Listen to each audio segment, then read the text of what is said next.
I think we have a good amount of people who have already joined. Welcome everyone to what we're hoping will be a very insightful session themed around collaborating for success, harnessing the synergy between PR professionals and media practitioners. As we all know, they say there's no PR without journalism and vice versa. So how can both professionals team up, collaborate for the success of brands, for the success of telling our African narrative, and for the success of telling the narratives of each and every brand that we support. This event has been convened by Newmark Group, which is a PR and communication strategy company headquartered in Kenya, but with a footprint in each and every African country. I am your moderator today. My name is Lisa Malemba. I am a PR professional with the Newmark Group. We have a wonderful, remarkable speaker lineup on our panel today. To begin with, we have Gilbert Manirakiza, who is the CEO, Newmark Group,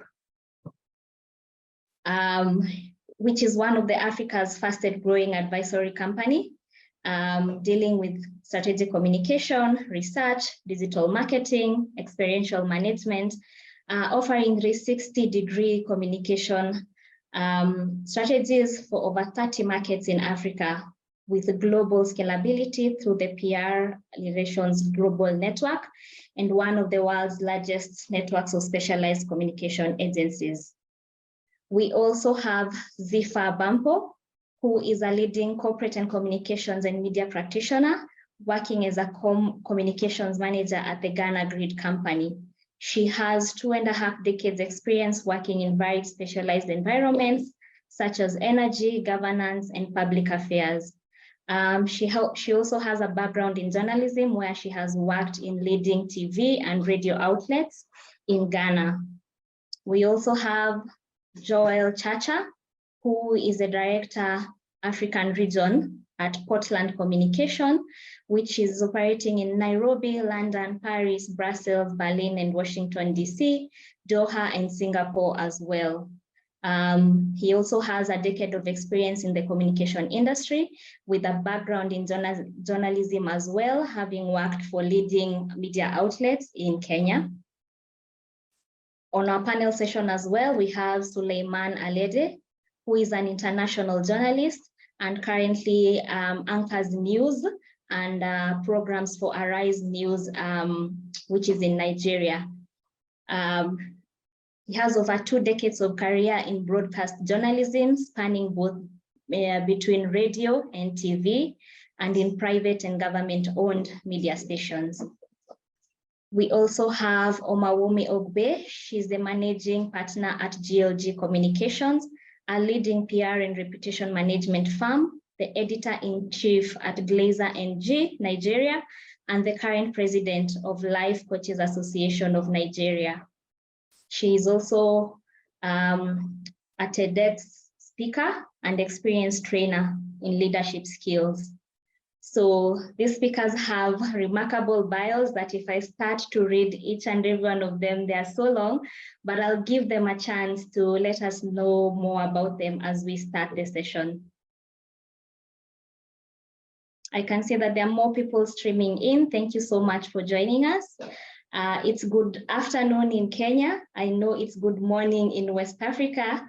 You can let us know where you're joining us from, even as we begin our session today. So we want to learn about how we can collaborate for success of brands between PR practitioners and media practitioners. So to start us off, maybe Gilbert, you can tell us, as the leader of a Pan-African agency, what are some of the major trends you see as challenges affecting PR practice in Africa today?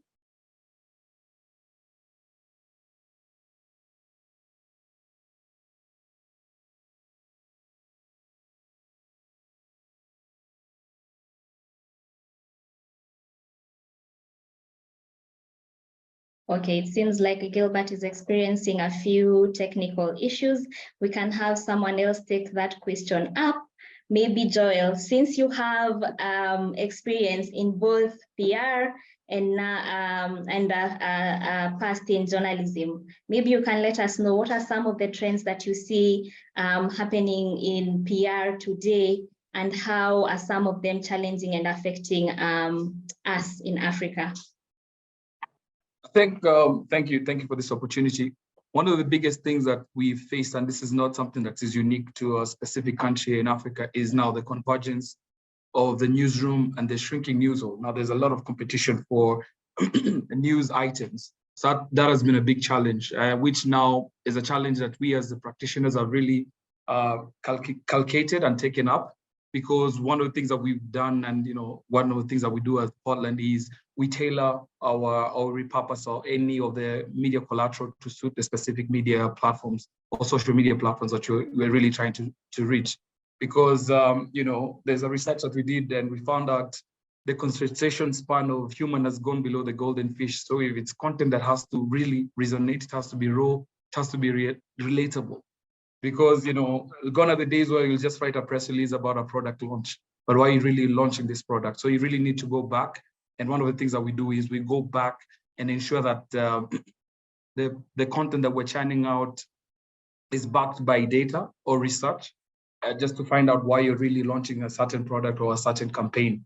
And because at Portland, what we say, we're a strategic communication consultancy, and we get to the point with clarity, insight, and focus. So you really need to ponder more on the insight. You need to get more insights before you churn out.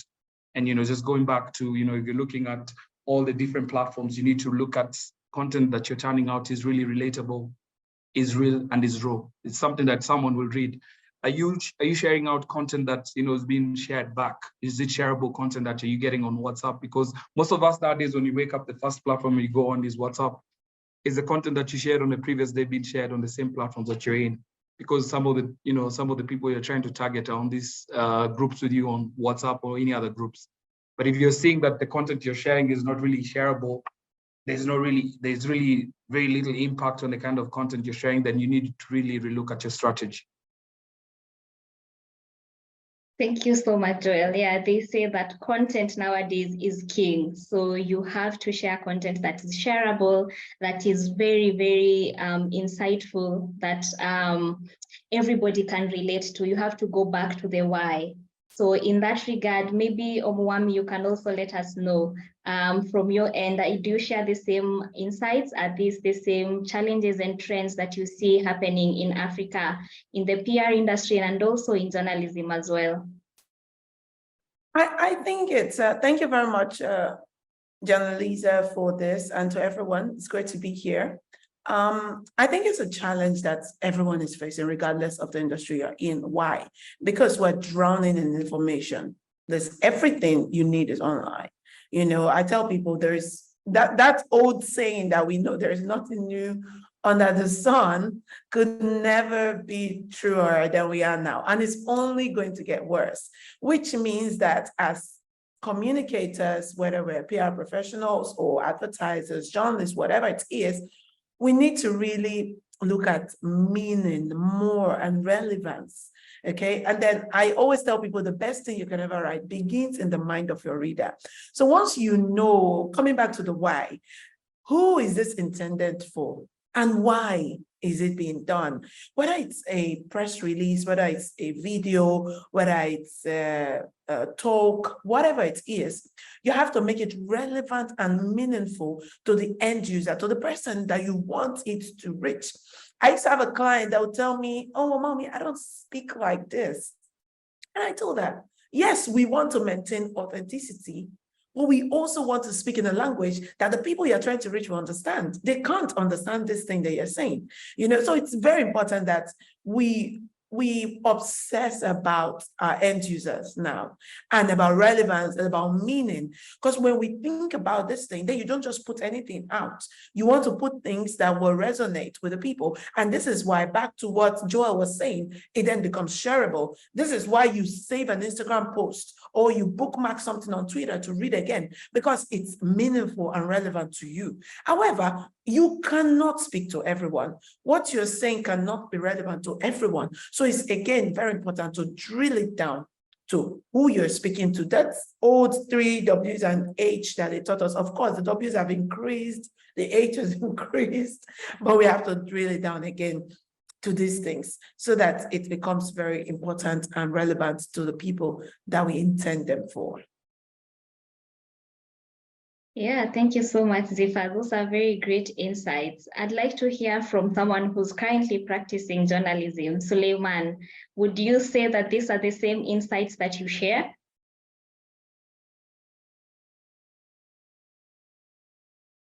Well, I think basically they are, but again, just to stretch it, you actually started off by letting us know the importance of both have a symbiotic relationship. One cannot do without the other. You don't have a PR without the media, and you don't have the media without the PR.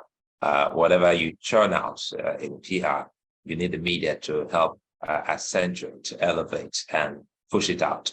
And if the media also is getting it wrong, you also would want to fall back on the PR. And today, the media can't actually survive all by itself without also having the PR. So the PR arm or department or unit is also important. And this is where many practitioners, I'm talking about journalists, get it all wrong. They feel that because you're the media, you don't need a PR. You need a PR unit. Once in a while, you just might get into a very discomforting situation whereby you need the PR to help you push and perhaps clarify. And again, we said something about the language. The language here is so important because now we have younger persons. There are different strata of younger persons to the extent that you have to churn out messages in their language. That's what Amawi was also trying to say. So the language here is not about whether you're speaking Kiswahili or you're speaking English or Pidgin. The language is the language of that age bracket, irrespective of your mother tongue. So how best they understand what you're turning out is another aspect. And lastly here, before I stop for my other co-participant to weigh in on this, is the aspect of the now of the message. Time was when once upon a time you had to wait for the newspapers. You had to wait for the news. Okay, it's not time for the major news. It's not time for the 2 p.m. news. But this is the time of social media. And this is where the PR and the media have been able, for those who know about the future and that now have been able to latch on to see the importance of social media. So the social media has helped PR a lot because of the, timeliness of actually using that tool. So it is with many of the media organizations today. There's hardly no media worth, its salt today on the continent, outside the continent, in the world, who does not have that does not have a social media presence. So it tells you that the era of being on your own space is over. So symbiotic relationship is the main thing. And if you can be an octopus or better than an octopus, put your finger on everything and see how much you can actually reach out and properly let the message go out in the language that the people understand is best for us. Yes, I do agree with you, Suleiman. Everybody is their own media nowadays. So you really have to look at the messaging that you're channeling out. And you also need to know how are you channeling it out depending on your agent, on your audience. And the age, like we have Gen Z, you can't communicate to them the same way that you communicate to everyone else. So Gilbert, thank you so much for joining us back. We are discussing key major trends in the PR field and in the journalism field, currently affecting the African market. Would you maybe like to chime in and let us know your thoughts on that? Absolutely, and thank you to all my co-panelists for such insightful thoughts and perspectives. As I reflect on this, especially in light of the many conversations that I've been having, that I'm sure all of you have been having with different constituents, one cannot avoid stopping a little bit and asking themselves, what is PR? What is public relations at its core? And what is journalism at their core? I would like to start from the perspective of public relations. And I think many of you will probably have come across many definitions of what it is. But for me, the one I associate most with is the one that defines PR as the strategic communication process that builds mutually beneficial relationships between entities and individuals on the one hand, and on the other hand, the stakeholders of these entities and individuals.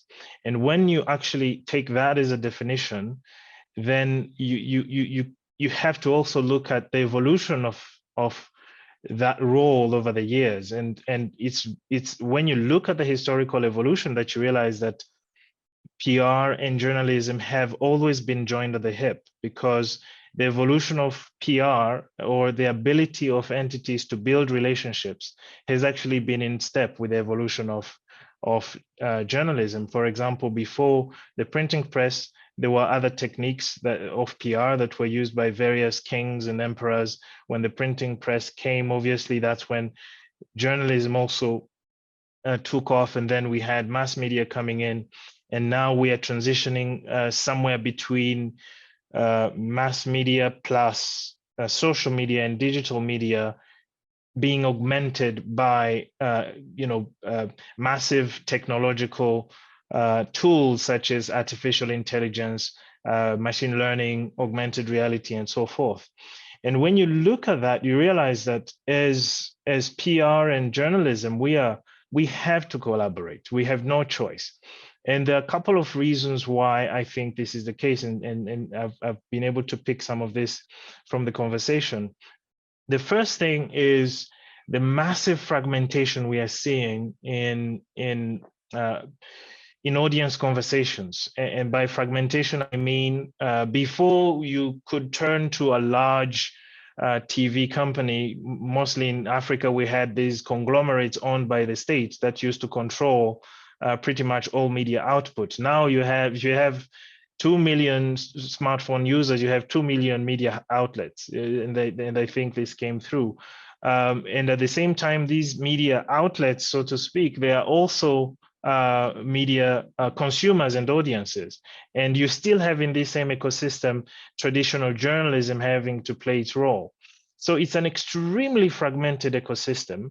And for us as PR professionals, because our job is to try to build mutually beneficial relationships, we actually have to first of all think about the media landscape and how to build a mutually beneficial relationship with the media landscape, with our journalist colleagues, because ultimately we are joined at the hip, mainly because we both rely on trust. Journalism requires trust to thrive. PR is in the business of generating trust. So in a sense, we have to kind of continuously have a conversation on how we navigate this fragmentation. And for me, that's a major trend that we have to continuously think about. The other challenge I think we also have to think about together as PR and journalism is the explosion of content that is coming our way. When you think about it, AI and machine learning combined together are going to and are starting to automate the production of content. The challenge here is very soon, machine generated content is probably going to supersede in number and volume human-generated content.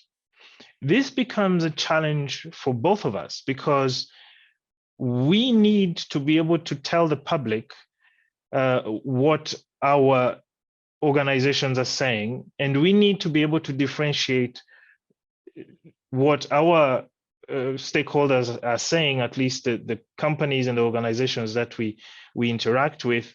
We need to be able to make them, to ensure that they are trusted. But in a situation whereby the recipient of the content cannot tell between what's machine generated and what's human generated, we, both of us as media and PR practitioners, are going to really get hit by a deficit of trust. And disinformation, misinformation are going to affect us over time in equal measure.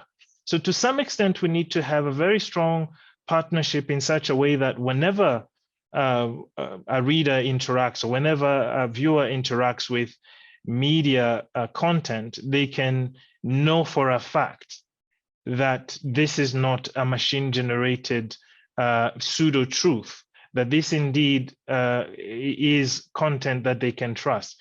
And we will have to continuously work together to see what this should look like. So my conclusion is that going forward, our collaboration needs to become stronger rather than diluted, simply because there is a lot at stake, especially going into this AI-dominated ecosystem. And in Africa, because Africa is mostly a consumer of the platforms and technologies, I feel like we have an even bigger role to somehow intermediate, to somehow continuously engage with each other, to make sure that we are not we are not at the mercy of the large currents, the technological currents that are coming our way. So I'll stop there. That those are my initial perspectives on this question, and I look forward to hearing more about what our friends think. Thank you very much, Gilbert. Actually, what you've mentioned is what everybody else has also touched on. But we will come to that AI story because we must not leave this space with not having discussed AI. It's a topic on its own. Riding on what Gilbert has just said, we know that journalists are looking for a story. They are called the fourth estate. So they are looking for stories that relate to their audiences. Companies and brands want PR professionals to channel out values. So how do we combine and collaborate the three ecosystems for the success of a story, or for the success of a brand, or for the success of Africa today? We have the clients, we have journalists, and we have PR professionals. So how can we combine and collaborate between these three professions for the success of a brand? Maybe Zifa, you can chime in and let us know. All right, thank you very much. It's usually more difficult to speak when you have four great people who've spoken a lot. But what I will say is that, yes, you have these three ecosystems, partly because much as you want to create mutual value, you're doing that with less communications budget or less advertising money. And that becomes a major fundamental challenge. However, what I see is, in a sense, a new normal, a certain transition where you see a lot of journalists now working in public relations. And what that does is they bring with them valuable skills that deal with the digital ecospace, skills that deal with technology use. So they're familiar with editing software for both audio and video. They come with knowledge of look and feel. And so they know what content will sell. And so in such spaces, you see a lot of corporate communications environments or PR environments changing.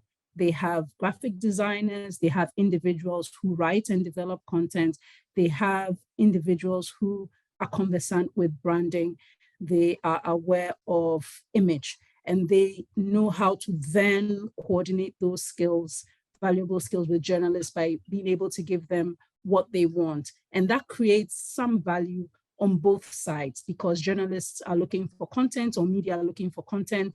And you now have PR entities in an organization like mine who are producing content. You're producing videos of your own events and circulating via the digital space, via the social media space. So those are the best ways to create value. And it depends on being multi-skilled. It depends on a team being able to multitask. So also from the journalism point of view. And so for me, it comes down to creating this mutual value. It comes down to ensuring that you are impacting not just your organization, but your wider audience, your wider community, your wider society. Because a lot of PR is not just also about the organization, it's about the community in which they operate and live in.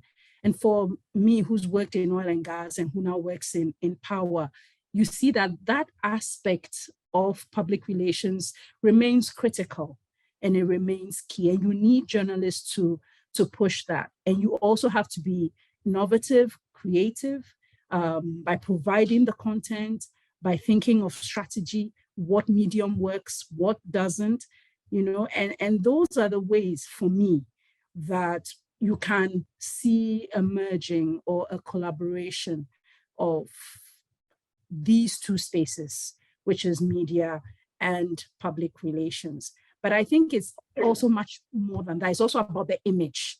It's also about the image. Media is always drawn to entities that have a good image.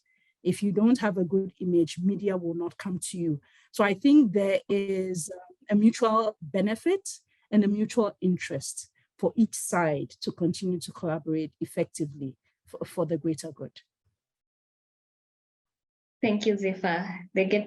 For the greater good of the audience. I'd like to hear from Suleiman, who's currently a journalist. Based on what Zephyr has just said, you know, we have to create mutual value that will impact our audiences. So for PR, maybe the values in PR do not align with those in journalism. I know sometimes it's usually a conflict. So maybe let us know what are some of the things that you see PR channeling out to journalism, implying value, and maybe it is not, or how do you see sometimes PR trying to push stories that do not align maybe with the ethics of journalism? How do you handle that? And what are some of those things that you would say, you know, PR professionals quit doing this and continue doing this? I'd also like to hear, once Suleiman, you're done, Joel, you have a background in journalism and now you are in PR. You can also join in that discussion. Journalism, quite a lot on the plate you just pushed before me. Let's see if I can remember one after the other. But again, quickly here, Zephyr, I think we share the same background. Once I had this hiatus of journalism to go into PR, where I served as the head of media for Nigeria's biggest electricity company, Eco Electricity Distribution. So the power aspect that you are into now, I have seen a lot of that. And again, basically, I think I'll use it as an example to answer a bit of the question you've asked. And you know, in the power sector, we all saw what South Africa went through, lately, and we all know that for many Nigerians, there will be, hey, come on, you guys should not even say anything because it's even worse with us here.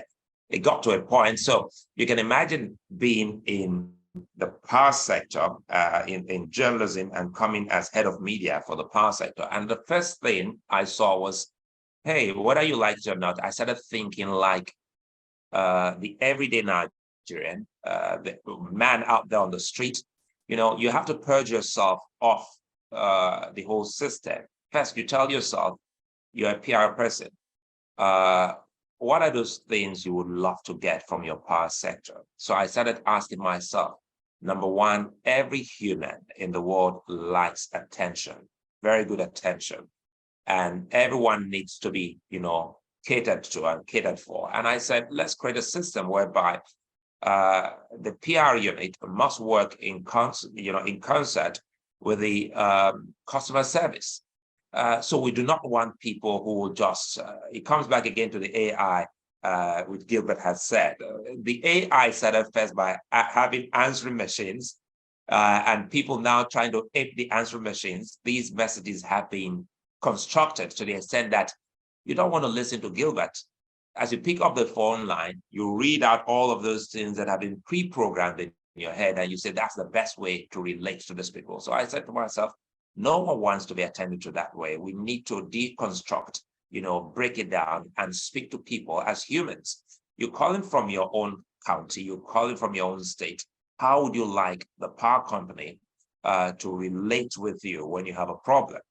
And it got to a point when people started having big protests coming to the power company, and everyone will run inside. They were shocked that I was able to come out. And what was I doing? I was speaking, number one, it comes back again to the language. If you are educated and you see that the crowd is a mix of not too educated or non-educated people, you don't have to come with your highfalutin language and speak to them in that language. You look for the language. So I speak perfect pidgin English. So when I come and I start to speak in broken English to them, they go, so you can speak our language and all that. You don't look like you can speak. I say, I'm part of you people. Let me tell you people. And I will explain. And what I mean, I go back to what Gilbert said. I explain the facts, the truth, and let them understand what it is about. And if I am giving my word on behalf of the company, I ensure that I'm also putting myself to task. When I go back in, I'm telling them, I just gave my word that this will be fixed in XYZ time. So at every point of time that we are at a management meeting, I bring up that. I said, look, if this thing does not happen, I'll be attacked. I can't face those people. So I let them understand that, look, this is one of us here, right here. And I put myself at risk. So it comes back to how have we been able to couch the message? Our messaging system must be people related and understanding for that purpose. And whether you like it or not, if you have a problem, time was, again, a lot of people should also understand that what we're doing today, we're not doing propaganda. PR is different from propaganda, even though some people will say it's an aspect of PR. No, perhaps that may work in times of war, but we're talking about peace times, and we're talking about related to the people. So the truth and how you follow that aspect or the fact is very important here. So for the media, I said earlier on that many of the media organizations don't know the importance of having a PR unit. They felt that, look, they feel that we are the media. So we know PR. We can always talk about PR. PR, no. There's a difference between the media goes out there to tell the story. It's either they're telling your story, they're uncovering your story. By the way, Zifa said, if you're not good, the media will still come to you. They will highlight the bad about you. If you're good, the media will still come. In fact, they say bad things sell. And so the bad news sells, and that's why the media will also look for the bad news. But for PR, we're not about the bad news. We're about the facts.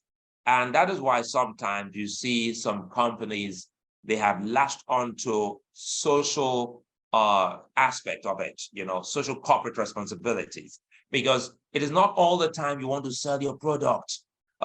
You are an alcoholic beverage company, you sell sexual, related things that perhaps has a time that you can easily advertise them. We're talking about watershed times in the evenings at night times. So for such companies, there are so many other ways they can actually bring themselves before the people by doing people-oriented things, by associating with the people, and on it goes. So training comes. I'll end it there so that we can get some more things to say. Training comes into play here. For an average journalist to do well in the PR, or an average journalist to be a better journalist, you must have the mind of a PR practitioner. So if you are doing a human angle story, so you're also projecting a little bit of PR. So the era of he said, she said are over, and the news organizations have come to realize that. So in Nigeria today, I shouldn't be talking about President Tinubu said. President Tinubu has commissioned, President Jacob Zuma has said this, or you know, it must go beyond whether you're talking about the president of Kenya, the president of South Africa. Sometimes the story that these people have already made in the news, if you now decide to look at how it affects the everyday person, it's even a bigger story. And by stretching it, it's a better PR for that media organization. And that is why many media organizations, Gilbert will understand this, many of us who have been in media before we ventured into PR will understand that for every station that has made it into the homes and hearts of their viewers or readers, it's the human angle stories. And the human angle stories can also come in form of investigative journalism, how you've been able to go deeper than deep to tell what people would really, that resonates with the people. So the political stories about politicians and about cutting tapes, about the fanfare, really don't do it. So for the journalist who's had that idea of PR, he sees the news behind the news. He or she sees the story that is not being told.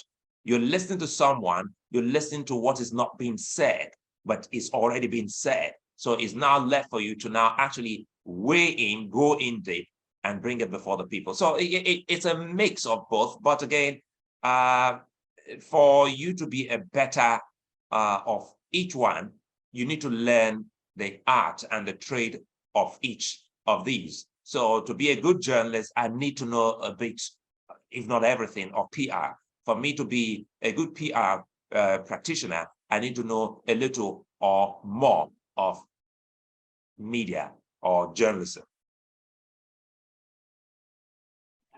You said it, Suleiman. I can see everyone agreeing. Omawumi even gave it a clap when you said for you to be an avid journalist, you have to have the mind of a PR practitioner. Joel, I see you have something to say about that as well. Oh, yes, definitely. I mean, I've also been privileged to work in both the newsroom and in a number of PR agencies. And, you know, one of the things that, you know, I could say that we definitely rely on each other. We have a symbiotic relation. You know, like right now, there is election that's, you know, coming in South Sudan. And one of the biggest things I know during election across the world is deepfake videos. And, you know, that goes back to, you know, AI. And, you know, for some of us, like in an agency internally, we have tools which can detect such videos, because now such videos manipulate certain candidates and affect them, you know, in the long run, depending on, you know, the kind of areas that these videos are being churned out to.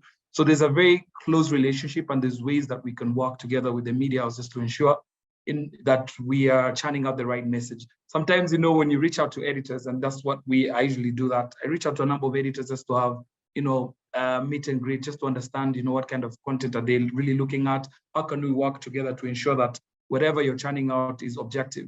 You know, objectivity with AI and everything, we're slowly losing it sometimes, and technology is evolving. It's really very dynamic. You know, what we used to do back in the day when I started off in PR, where we used to run to the office and we're cutting clippings and pasting them on a paper, has really changed. Nowadays, all the newspapers have gone digital. We've moved from where back in the day, a lot of media houses would operate what I'd refer to as shovelware kind of journalism, where the news was not dynamic. So when they didn't really look at how are we going to make money from our websites. So you'd find a newspaper has published the same story, and it's the same story on the digital. So what really makes you go back? What would really make you go back and, you know, want to review? It has to be dynamic. You have to live with what, as I said before, the content really has to resonate. It has to be in real time. You know, if I'm coming back to your website and I'm reading the same story that I read on the paper, then there's really nothing in there for me. So that's what I've seen has changed. And also as PR agencies, we've also, because of, you know, there's really crunch time. There's a lot of competition for news. I talked about the shrinking news hole. Then as agencies also, we need to ensure that we're working together to assist as journalists. There's a lot of stories, a lot of pitches they receive in a day. So if you're going to pitch for a story for broadcast, you need to know how to write the press release for the broadcast station, media house. If you're writing it for print, you need to know how to write it for print. If it's an opinion piece, you need to know it has to have at least 800 words. You'd find other people are writing a small, very brief press release, kind of an opinion piece, and then expect that to pass through the gates. So therefore, you also have to think as a PR practitioner, also you have to think like a journalist. What kind of content am I pitching to this media house? Does it really resonate? You really have to look at the landscape, look at, map out the entire landscape, see what kind of story are you pitching and whether it's aligned to the kind of program you want, to pitch your client. Because sometimes I've seen, junior staff. I used to train, I used to do a lot of training on behalf of the Public Relations Society of Kenya. And some of the feedback I'd get is, my story never gets through. But I'm like, what are you pitching for? What's your story here? But, why don't you look at this platform? They really focus on MSMEs. Then that's easier. And then, when you tweak it that fast, then you find that it's very easy for you now, your story to sail through. Because you'd find someone pitching to a health journalist a business story. So there's a huge disconnect. So, and the problem is also one of the biggest challenges that we face across the media landscape across Africa is, the lack of specialization. Very few journalists are specialized. So you find some maybe are writing very business-centric stories, and sometimes maybe their passion is into health. So what we've done and what we've tried to do is nurture as PR agencies. If you see there's a talent in a certain journalist, then you can nurture that talent and build them up. This is something that we used to do back in the day in collaboration with the likes of Internews that used to train a lot of head journalists who are now big names in international media houses. So there are a lot of opportunities. There is the Bloomberg, initiative that trains journalists also. So those are some of the platforms that you can tap into just to ensure that, you've recognized certain talent with certain journalists, and you've created a platform where you can upscale their skills in news writing and reporting.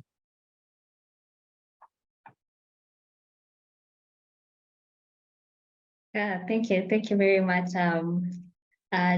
Very insightful talk. So we can go back to AI because everybody is mentioning AI. AI is not going anywhere. AI is the big thing. We have ChatGPT, we have Otter AI. They are doing things that normally, traditionally, those are things that we bragged that we are capable of doing these things. So now, should we be worried because AI is here? Maybe we can go to Gilbert, followed by Omaumi.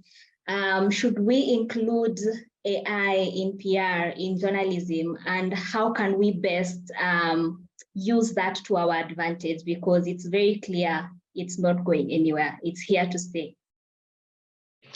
Well, yeah, actually, one of the things I wanted to add, maybe a bit provocatively, is yes, PR people have to think like journalists and vice versa.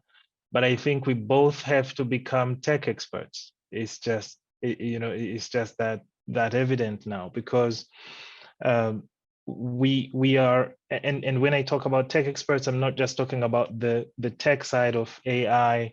I'm also talking about the fact that one of the interesting developments right now is that many of the people that journalism has been targeting over the years are now consuming news through a very diverse array of platforms.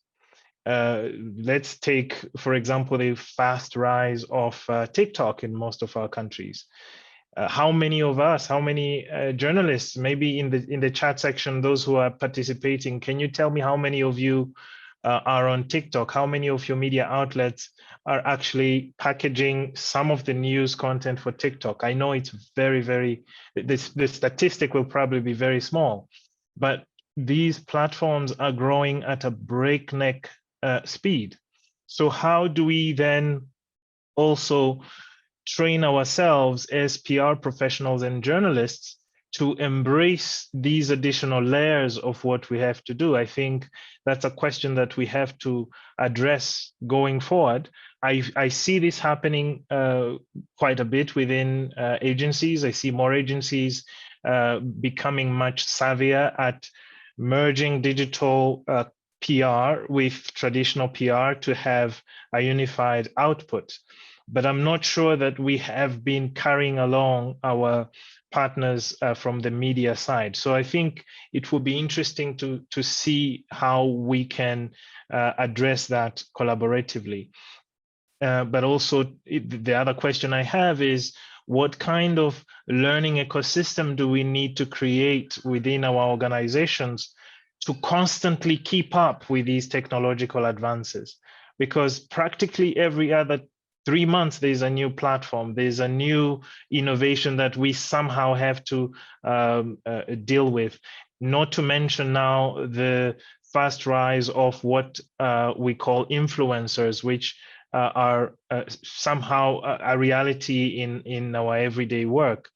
And this is important because these are developments that are eating away at the traditional budgets. Zifa, you mentioned something very important that sometimes we don't talk about, which is the shrinking budgets or the fragmenting budgets, because the overall budget for stakeholder relationships, marketing or whatnot, it tends to be the budget from which we draw PR budgets.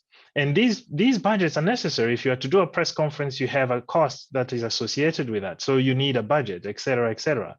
So how do we then find a way to show that, number one, we are adaptable as a practice, not just journalism, but also PR? Because guess what? It's not just going to be PR that is questioned in that sense, whether we are still relevant. Also, some organizations might start saying, wait a minute, 2 influencers are combined having 500,000 people they are reaching at the click of a button. Your newspaper probably reaches, say, the same number, but these 2 can do much more than the newspaper. So why should I go with this investment as opposed to this other one? So I'm not saying that there are easy answers, but I do think that our collaboration as PR and journalism is going to help, because we on the PR side are having the strategic conversations with the organization. So we can actually break down some of these realities to them. Some conversations that we will have, for example, we'll tell the organizations we work with, will tell them, yes, you can have 500,000 followers on Instagram, but that doesn't mean you have the trust of a newspaper. However, we can still work with you on XYZ dimension and still work with the newspaper or the TV or mainstream media. So these are dynamic conversations that are going to be taking place.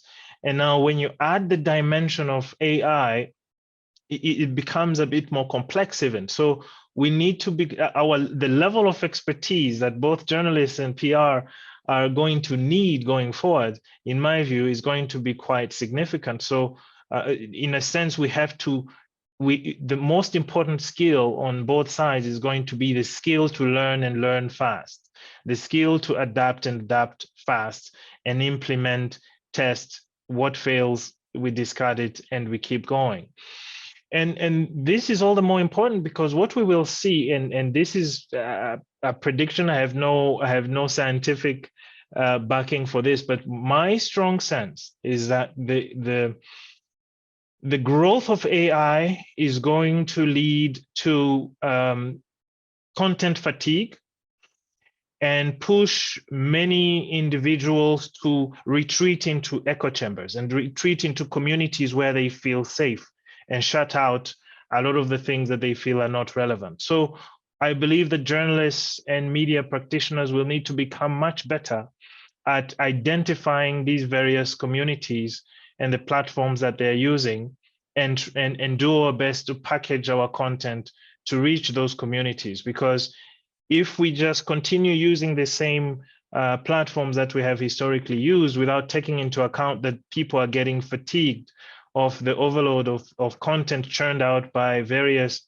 AI platforms, we're going to miss out on some of those people who fall off from various platforms. It may not happen necessarily very soon, but I would suggest that it's something we need to watch.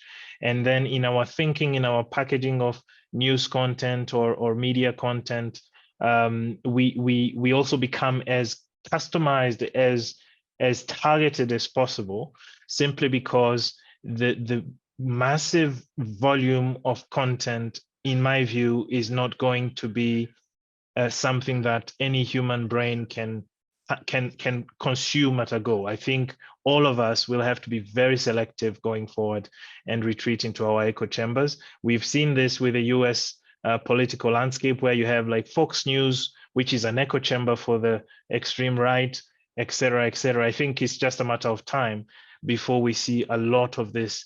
And actually closer to home in Africa, I think we are seeing the fast growth of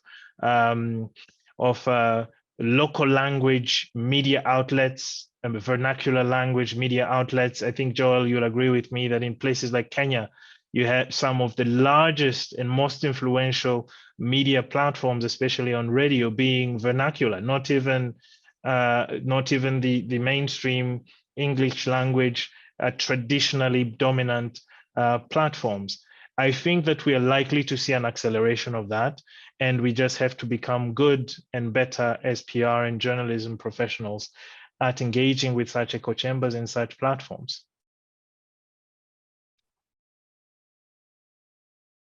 Thank you, Gilbert. What I'm hearing you say is that we have to adapt, but also adapt mindfully, so that everybody does not drown in all the information and all the content that we are channeling it out.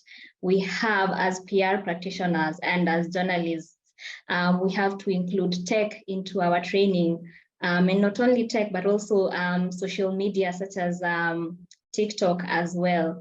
So Omawumi, based on all this information, AI, tech, social media, adapting, what is the future of PR moving forward, based on just your perspective and all the insights that we've had? Thank you. I think the future of PR is still, rooted in the humanity. Yeah, last night I was watching a video made, I don't know how long, but I think it was many, maybe 30 or 40 years ago. It was of King Sunny Ade. He's a famous Nigerian artist, juju music artist, famous, around the world. And he was doing a video with a British media house. And in it, he was talking about some of the things he does with his band members and how he, these are the same things Davido, Burna Boy, Whiskey, they're doing today. And they would probably feel like, I invented this, I brought this. Again, I just want to remind us that nothing is new under the sun. It may come out in a different way. I think it was Marshall McLuhan that said, the medium massages the message, right? So the different formats that it will come in, the different channels will decide how the message will go out, but it's still the message. And so I feel that the future of PR is great. It's really rooted. Our humanity, we still need to hold on to that and hold on to the authenticity that we have as a people. And remember, what is PR? It's really about pushing out, positive narrative about whether it's an individual, about a brand or a corporate, just really shaping the story and telling that story, right? So I think the future of that, and we need to move beyond just, even yesterday on radio for World PR Day, I was with other practitioners and we're talking about how our countries need PR. We need to move beyond just for companies, for ourselves. We need to be very strategic. I think a country that is getting it right is Rwanda. And now they're very, very, intentional about the way they communicate about their country and the kinds of things that they do. We need to take that in and do that as well. So whether it's AI, the whole craze, last time it was blockchain, it was metaverse, all of these things, they most likely will go. But we should leverage technology, understand that we humans, we are unique, we are authentic, we are ourselves. These things have been created for us to use to improve our work, not the other way around. A lot of people are scared. Some are running, like, oh, my job is going. No, it's not. as long as you can adapt, you know how to use this thing well, because AI cannot think like you. Yes, they're good, they do well, but you have the humanity factor. And so we understand that leverage technology to do better, to increase your speed and to move, but stay rooted in your humanity, stay rooted in your authenticity, and be who you are. Understand, again, let's also, I think, remember to go back to the past, and look at that, so that we can know that we're staying there, but go back there, see some things, and be able to come back and see where we are, and add some nice, be able to marry the past and the future. I think also, back to what Suleiman said about PR people and journalists, it's important that we have this training. For me, for example, I was trained as a journalist, and that also helped me to know how to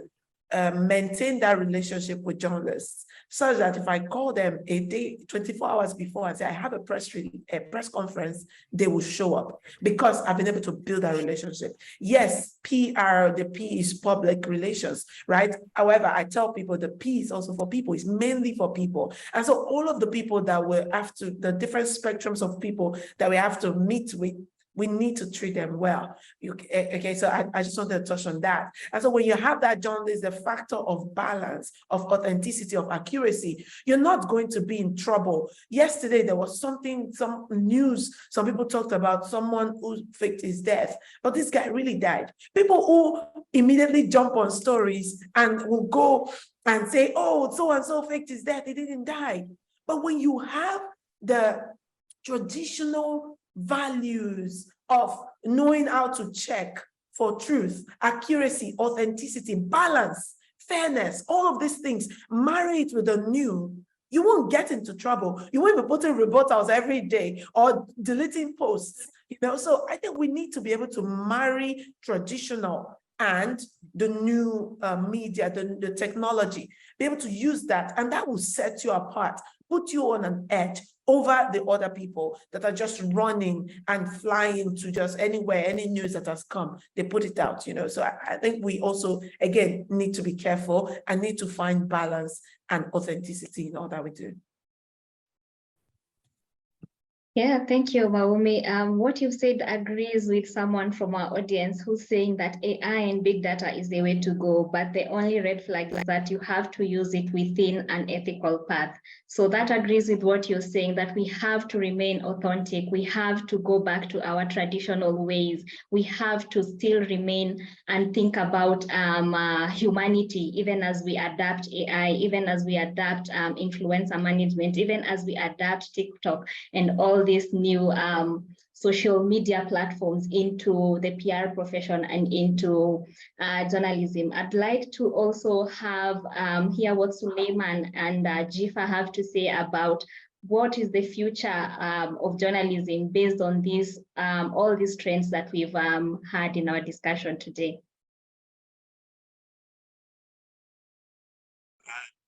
The future is bright.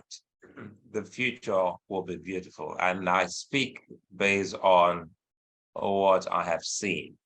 I grew up watching a sci-fi series. I don't know if anyone remembers Space in 1999. There was a sci-fi series back then.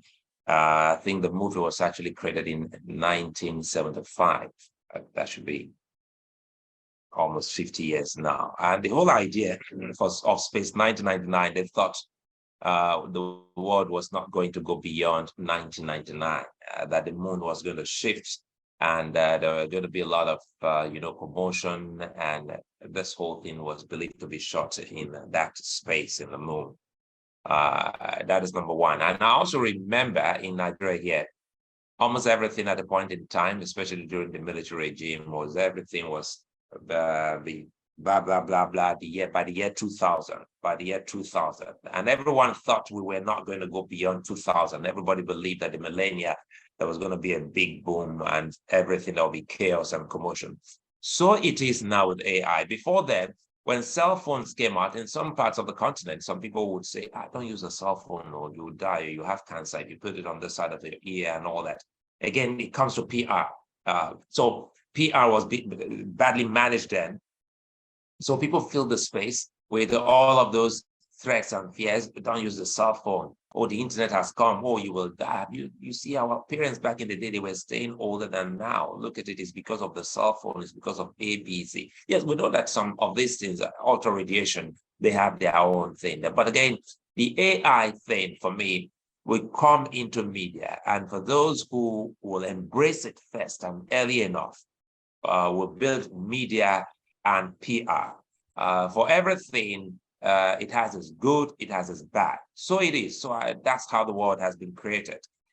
You know, this popular maxim, too much of everything is bad. Yes, it is.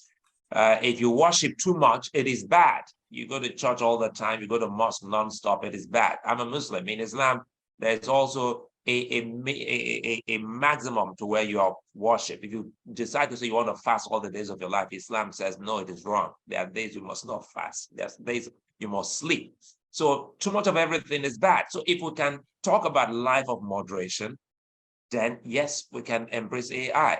And based on life of moderation and know the things that we can use AI for. Trust me, I still do not believe that humans will be wiped away. There are a lot of things. Look at us talking here.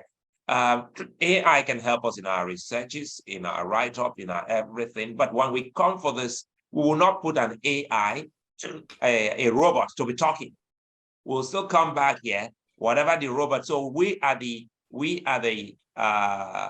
creators. So we will send the robots the message. They are messengers. So when they come back to us, we'll relate to the people what we want to tell them. Now, that is it. I've seen stations now use robotic voices, AI, to voice their reports.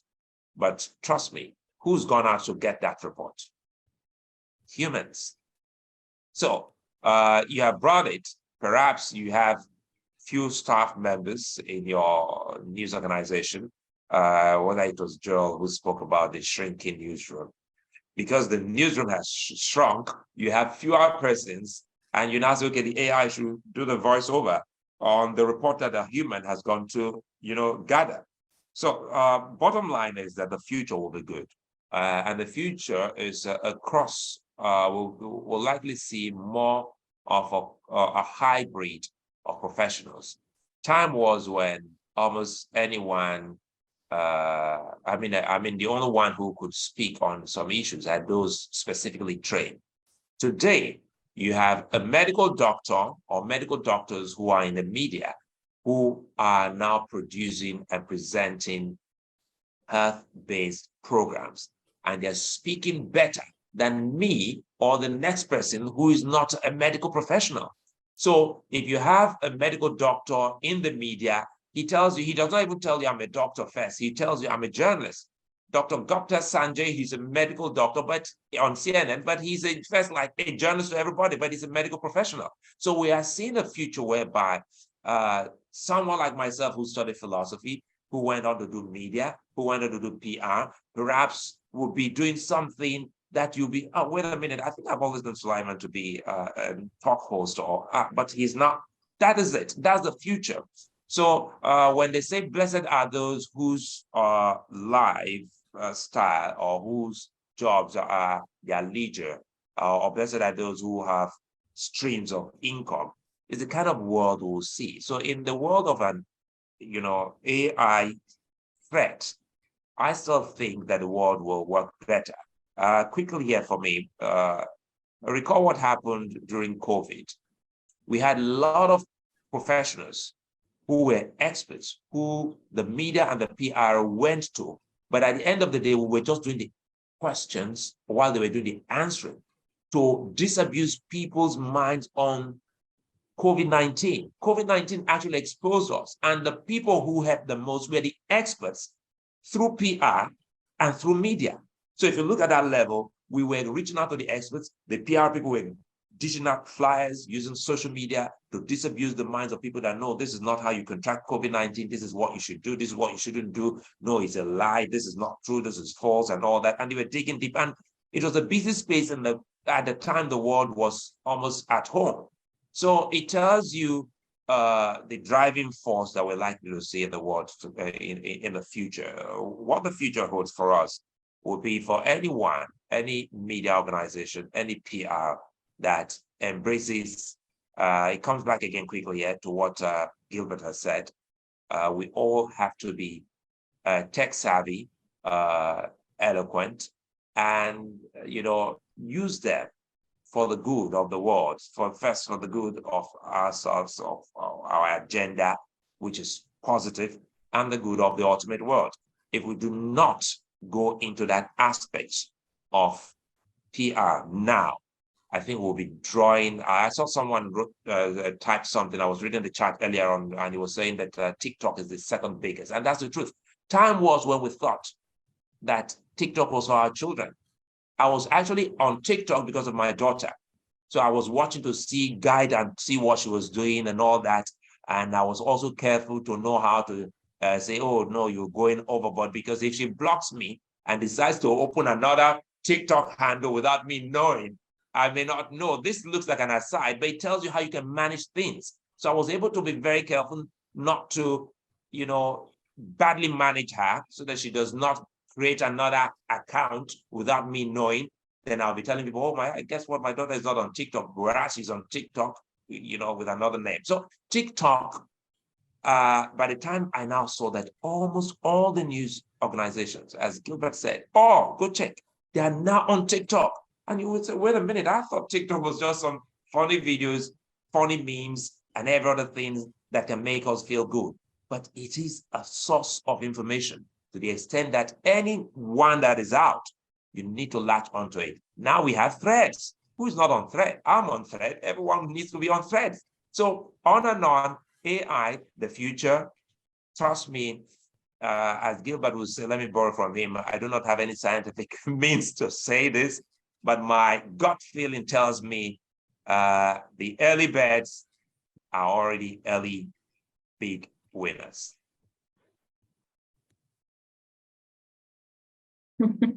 Thank you, Suleiman. So we have to shape in rather than shape out. So in the interest of time, let me just take final questions. We have a responsibility as PR professionals and journalists to tell the African story. So what responsibility do we have so far as a continent to build a better image for ourselves in terms how can we PR professionals, how can journalists tell a good story to build a better image for Africa? We can have Gilbert take this question, followed by Joel, and have Zifa close. I beg your pardon, but I have not had a chance to speak. Others have spoken twice. Oh, Zifa, you can take this question. Sorry. If you don't mind, yeah. Yes. So I think for me, there are two things that we've not talked about or mentioned that is a major issue in public relations. We're seeing the growth of African conglomerates. So you can see MTN, you can see UBA, you can see Zenith Bank. And I think what that does for public relations going into the future is that you're going to see messaging, or we are already seeing some of it, that is meant to speak to us continentally. There are good things and bad things that relate to that. Because I think about 2 decades ago, we saw a merger of a lot of PR agencies in Ghana merging with big entities like Innova DDB, merging with Ogilvy and the like. So what it meant was you didn't see enough local advertising content that drew on the culture and the ecosystem of the people. And I think one of the things we need to be mindful of in the future is, as PR professionals, we need to be mindful and be respectful of people's cultures, people's backgrounds and environments, so that whatever content we are giving them from a global corporate point of view does not negate individual content, individual countries and how they see things. I'm seeing a lot of that with a lot of these conglomerates like MTN, UBA, Zenith, and the like, Glow as well. So I think those are things we need to look at. But also in looking at that, we must bear in mind that yes, technology is important, training, and I agree with Suleiman when he says that training is important. Some of us are already using ChatGPT to write certain kinds of content, and then of course you ensure that there's a bit more accuracy and the like. I think looking ahead, it also depends on your industry and what audience you're trying to, connect with, or what audience you're trying to sell to, or what audience you're trying to inform. And I think that is all based on the digital strategy and the overall corporate communication strategy you are seeking to achieve with PR. Media will always have a vehicle. They will always be the vehicle through which you will process your information. And so traditional media will always be important. People follow social media, yes, but they still come to traditional media for full confirmation. And so traditional media will always be important. I don't know about Kenya or South Africa or even Nigeria for that matter, even though I grew up there, left there quite a while ago. But in Ghana, what we now have is the political class acquiring a lot of media houses. They're acquiring a lot of radio stations, a lot of TV stations. So the danger inherent for this synergy that PR has with media is that depending on how politically exposed this media entity is, you cannot use it. Or depending on what message you want to send out, then you are forced to use it. So I think looking ahead for us in our Ghanaian space, that is one of the challenges I see. We do have the typical critical media, but now we are seeing a lot of ownership, private ownership, many of which are politically exposed people. It's difficult to lift the veil and find out who owns what, but it's common knowledge that this has become a trend. And so that, as well as what may seem like corporate capture in terms of that space,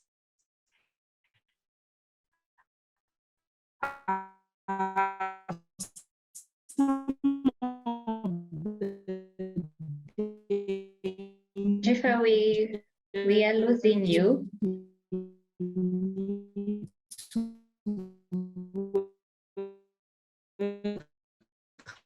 Okay, maybe as she tries to get back, Jiffer, we can't hear you. But as you try to get back to us, thank you for those trends that you've noticed, even in Ghana, in the West African space. I do agree that it is quite a challenge when most media is owned, say, by the political class. We can go. Sorry, the line went over. I think my point was made. Thank you. Yeah. Thank you so much. So maybe we can go into our final question for the day. If anyone has questions, please put them in the Q&A section of this Zoom, and we'll have the speakers address them. But like I had said, Joel and Gilbert, we do have a responsibility to create a good image for Africa as PR practitioners and as journalists. So what would you have to say about that, and how can we go about it? What is our responsibility? Yeah, so let me go first. I think one of the things before, I think we've talked a lot here about ChatGPT, and a lot of things I've been asked this a lot of times. Even when I was in London, this was part of the discussion with the teams there. I don't think ChatGPT will replace people, the PR practitioner, especially when it comes to content generation. Because for you to be able to craft a newsworthy press release or an opinion piece, you have to really know what the angle is. And for you to leverage the use of ChatGPT, you have to give it the right prompt for you to be able to use it. So that was one that was just talking about how you can use ChatGPT. There's a lot of other tools that we use also, things like speech to text. Gone are the days where you'd be busy writing notes when you're in a meeting with a client. You can have that app that, will take up that, then you can review the notes after the meeting. But one of the things I've been talking about, even last week, I met a number of editors, is we need to change the narrative. You'd find a big global organization launching products and they get the front page, but you find a home base, a startup here where journalists are always focusing on how, focusing on the negative angles or the bad stories. But I think that's slowly changing, especially right now where you're seeing Africa is leapfrogging, especially in terms of startups. There are a lot of startups which are, there are a lot of hubs across Africa where a number of startups are really doing well in this region. So therefore, we need to start changing the narrative. I think this is something that we inherited from our colonialists, where we really didn't have very positive narratives about ourselves. So we need to change the narrative about ourselves. And one of the things that I always tell people is also, if you want to remain relevant in the future, one of the things that we've done with our clients, we have something called the investment model. Back in the day, it used to be 70, 20, 10. What are you doing right now? What's new and what's next? So that you always remain relevant. Otherwise, you'd become irrelevant, like the likes of Kodak. So then that's what you need to look at. Then in terms of strategy, because we're talking about being strategic communication practitioners here. We need to start focusing more. There's two indicators, there's lag and there's lead indicators. Now, a lot of companies usually look at lag indicators instead of looking at lead indicators. You look at how you did the past 6 months, the tactics you use, and those are the ones that you'd want to tweak to ensure that you're in business tomorrow. My grandfather used to tell me, you cannot use the same tactics you used yesterday to be in business tomorrow. So you need to be always agile, you need to be flexible, you need to be able to adapt to the new tactics. So focus more on the lead indicators, see where you're heading, because where you can't use the previous tactics to be able to tackle the future challenges. So that's the next one. But as Africans, as PR practitioners, journalists across the African continent, I think we need to start focusing on telling the positive stories around us. I've met people abroad where they always talk about, anytime you meet any African, they're talking about the negative aspects about Africa. I mean, I was in France. If you look at digital payments in Kenya, if you look at if you compare France and Kenya, we're way ahead, because of the likes of M-Pesa. People there still use cash, and I'm like, what do you mean? And this digital economy is getting rid of a lot of evils in the society. So I think we need to also be ambassadors, because how people perceive us, and in the world of PR, perception is more important than reality. We also need to start changing the narrative ourselves. So when we meet someone, anytime I'm asked about Kenya, I always talk about the positive things. And that's when someone else would pull up. But I think, but I'm like, but that's the same.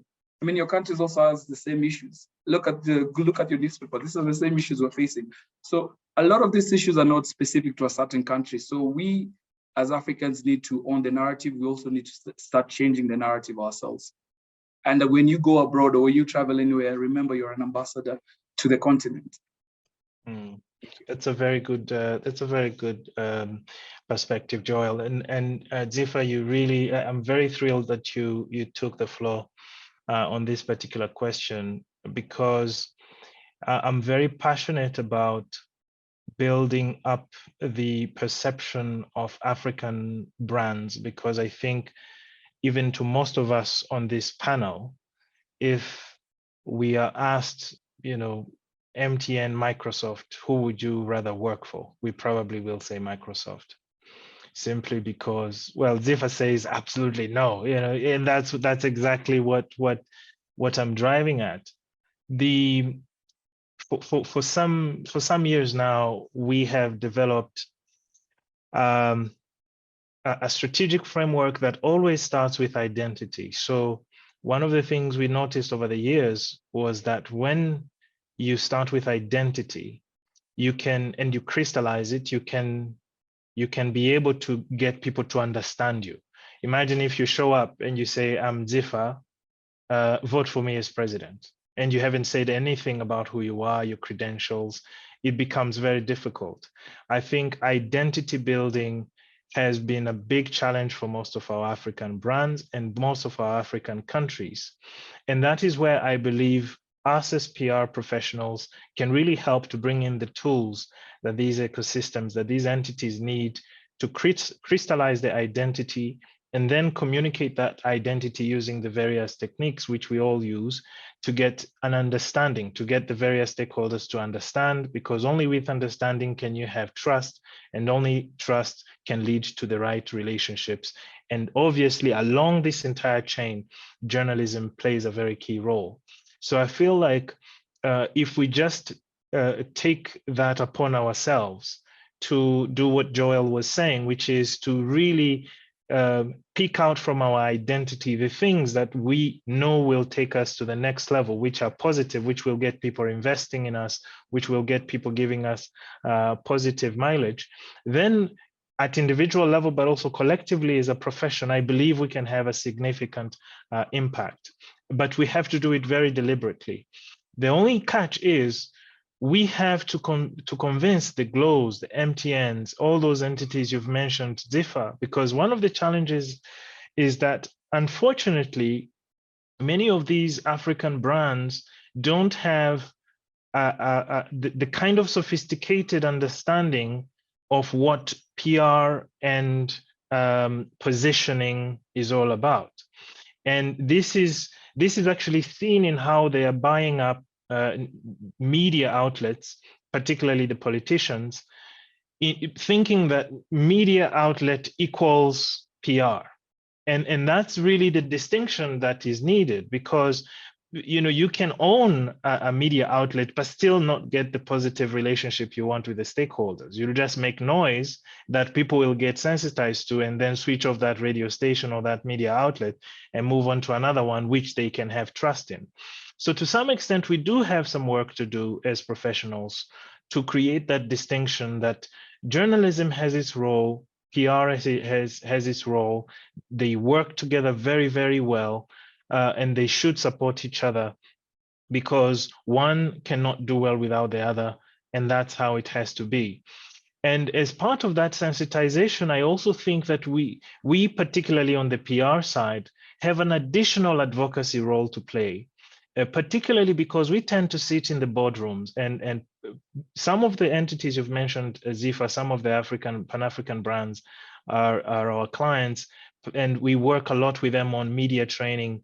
And I know most of you do a lot of media training, but I would say that it's not nearly as frequent as it should be. We should really take it upon ourselves to train the CEOs, train the executives, make them understand what they need to do to be able to get their companies to the next level. Because why do we have a global Microsoft and not a global MTN or a global Glo? I would like to fly to maybe to Tibet and be able to find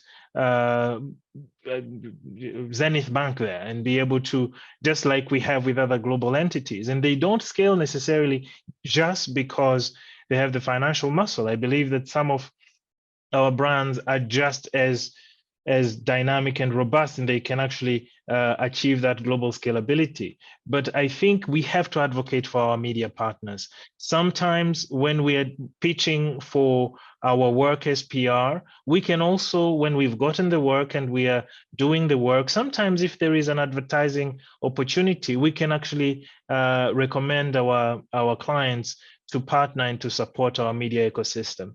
I think that that's something else we didn't talk about enough, but let's remember that our media ecosystem thrives on advertising, and we sit with the CEOs, we sit with the executives and the leaders, we talk to them directly, and we can always advocate for our media partners, and that's also one of the ways to think like journalists in that sense, because when we support our media partners, everybody wins in that sense. So I'll stop there because of time, but yeah, I think that everything everyone has said is just spot on. Thank you, Gilbert and Joel as well. So what I'm hearing is that we have to advocate for ourselves. We have to change the narrative within our minds, first of all, as Africans, and then go ahead and advocate for ourselves wherever we go. We want to take just a few questions from our audience. You can indicate to which speaker you're asking the question, but I can see we have someone asking, what would you say to the people who have indicated that the use of AI in PR will make practitioners lazy and dim them and dim their ingenuity? Who would like to take that question? Is AI making us PR, and I think it's not just limited to PR, it's also in journalism. Is it making the professions lazy? I see, No. Jifa, you have your hand up. Omaumi, yes? Yeah, I don't think so.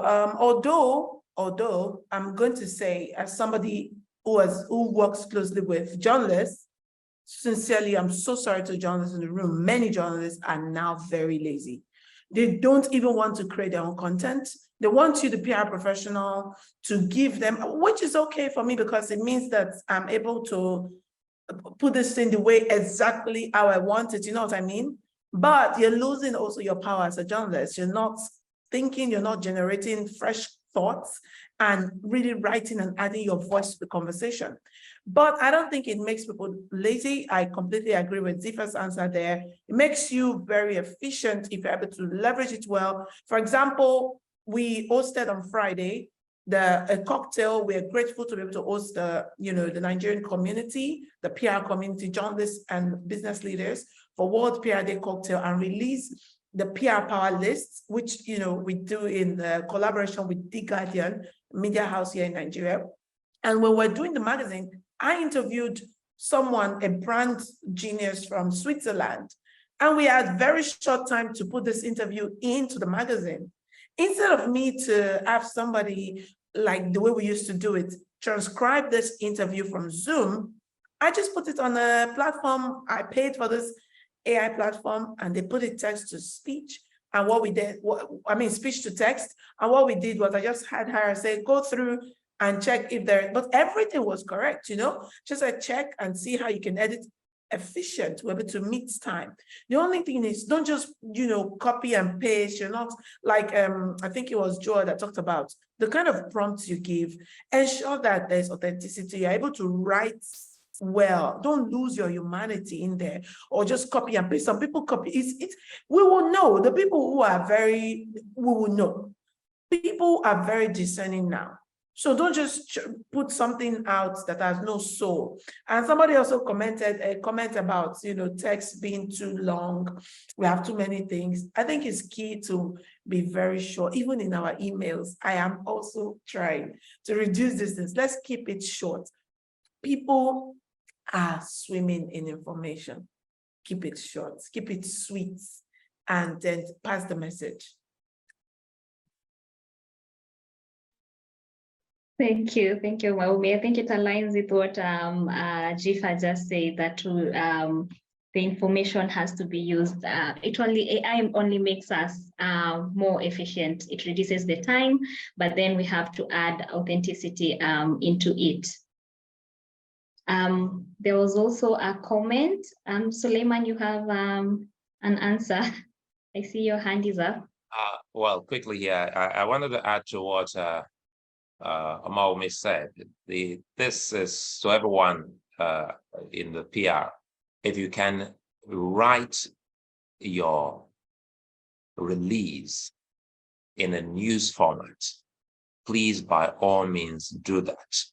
It's the trick I taught my team when I was head of media. And I said to them, no, we must write in a news format. And guess what? No exception, all media organizations we sent that to, they published almost verbatim. It's not being lazy. I'll tell you why. If you do a news release, a press release, some of those information you want out will be dropped. So I know what I want to be contained in the news release. So what I do is that I write as a journalist. So I brought my journalism skills to news release. So I don't just do news release, and just no. I write it as I'm writing for print. If I'm writing for electronic, I write it for electronic, and we send out. And at the end of the day, it's very difficult for anyone to take out anything because I already know their thought process. So for those who are going to take that, yes, let's do that.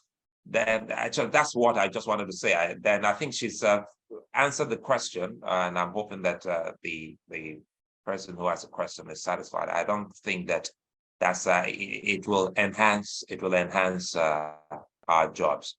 That's what I think.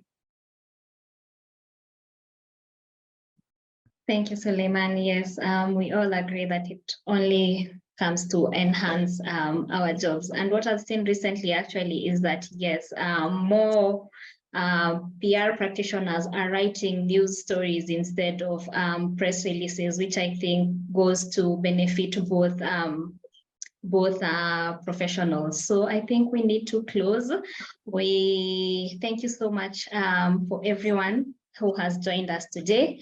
I believe it was a very, very insightful session. We've got to understand that PR and journalism is a symbiotic relationship. We have to partake activities that benefit both of us for the value of both professionals. And in the African context, we have to go out there and advocate for ourselves and be our own brand ambassadors to tell the African story in order for us to scale to global levels. So with that, I want to thank everyone for joining. Everyone, wherever you are, West Africa, East Africa, South and North, thank you so much for making time for this very insightful session. Until next time, yeah, we do have another session tomorrow. For those who have seen it, we will be glad that if you join us tomorrow. Thank you for having us.